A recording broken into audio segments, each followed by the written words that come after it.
ஒரு வயதான விவசாயி தன் வயலில் பாடுபட்டு உழைத்து அதில் வரும் சொற்பமான வருமானத்தில் வாழ்ந்து கொண்டிருந்தார். ஒரு நாள் அவர் வளர்த்து வந்த குதிரை காணாமல் போய்விட்டது. தகவலை கேள்விப்பட்ட அக்கம் பக்கத்தில் வசிப்பவர்கள் என்ன ஒரு துரதிர்ஷ்ட நிலை என்று பரிதாபமாக விசாரித்தனர். இருக்கலாம் என்று ஒரே வார்த்தையில் அவர்களின் ஆறுதலுக்கு விவசாயி பதிலளித்தார். அடுத்த நாள் தொலைந்து போன குதிரை தன்னுடன் 3 குதிரைகளை உடன் அழைத்து வந்தது. இதை ஆச்சரியமாக பார்த்த அக்கம் பக்கத்தினர், நீ ரொம்ப அதிர்ஷ்டசாலி, இப்போ 4 குதிரை உனக்கு கிடைச்சிடுச்சு என்றனர். தனக்கு கிடைத்த அதிர்ஷ்டத்தை பெரிதாக எடுத்துக்கொள்ளாமல் மறுபடியும் இருக்கலாம் என்று கூறி முடித்தார். ஒரு வாரத்திற்கு பிறகு விவசாயியின் மகன் குதிரையை வேகமாக ஓட்டி சென்று தவறுதலாக கீழே விழுந்து காலை உடைத்து கொண்டான்.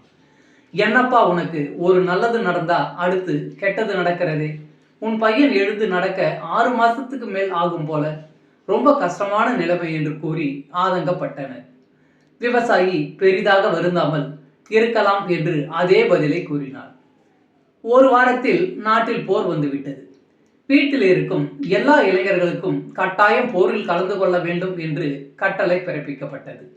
வீடு வீடாக இராணுவத்தினர் புகுந்து இளைஞர்களை அழைத்து சென்றனர். ஆனால் அந்த ஏழையின் மகனுக்கு கால் உடைந்திருந்ததால் அவனை மட்டும் அழைத்து செல்லவில்லை. அந்த விவசாயியின் அதிர்ஷ்டத்தை கண்டு ஊர் மக்கள் புகழ்ந்தனர். இப்பொழுதும் அந்த விவசாயி இருக்கலாம் என்று கூறினார்.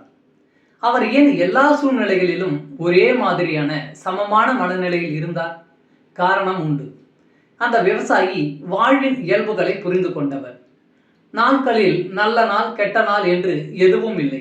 ஒவ்வொரு நாளும் நமக்கு மறைமுகமாக பல பாடங்களை உணர்த்தி கொண்டிருக்கின்றது. நல்லது கெட்டது இரண்டும் நாணயத்தின் இரு பக்கங்கள்.